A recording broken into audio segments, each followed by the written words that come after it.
ZTE believes innovation is lacking in the smartphone industry, that consumers want more from the devices they use the most but companies aren't delivering.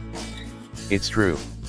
While smartphones offer spectacular performance and stellar cameras, there hasn't been a game-changing feature as of late.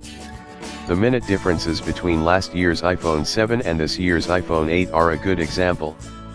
The Chinese company's solution is a little strange, though. The next major trend it wants to start is the foldable phone, beginning with the ZTE Axon M. In our hands-on review, we found it's far from what you'd expect a foldable phone to look and work like, but it certainly is unique.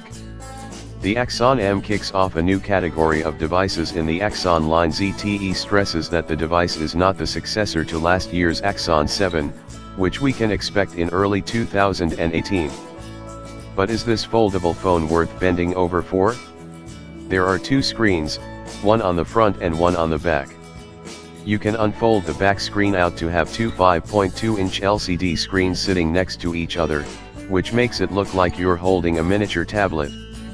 Both have a resolution of 1920 x 1080 pixels, and the screen is protected with Corning's Gorilla Glass 5. When it's unfolded, the rear of the aluminum phone looks industrial but unremarkable. There's not much here other than the Axon logo.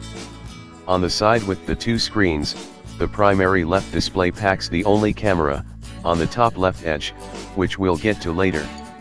On the left edge of the phone you'll find the volume rocker and the power button, which doubles as the fingerprint sensor.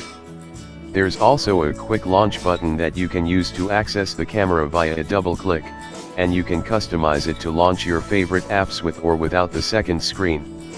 ZTE says the Axon M uses Dolby Atmos for rich sound, and it has a similar hi-fi audio setup as the ZTE Axon 7.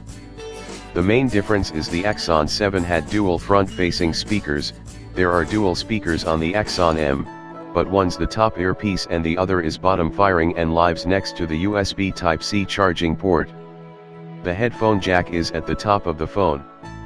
The Axon M is quite bulky, nearly double the thickness of most smartphones today, which makes sense considering you're getting two screens.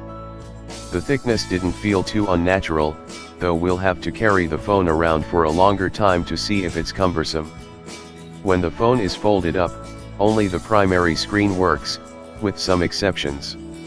You can either completely unfold it, or unfold it halfway to use the second screen as a kickstand. What's the second screen for? You can use the Axon M 4 different ways, and an M logo on the Android navigation bar lets you switch between these different modes. The way people will likely use the phone the most is as a normal smartphone, with the Axon M folded up and the primary screen on. When it's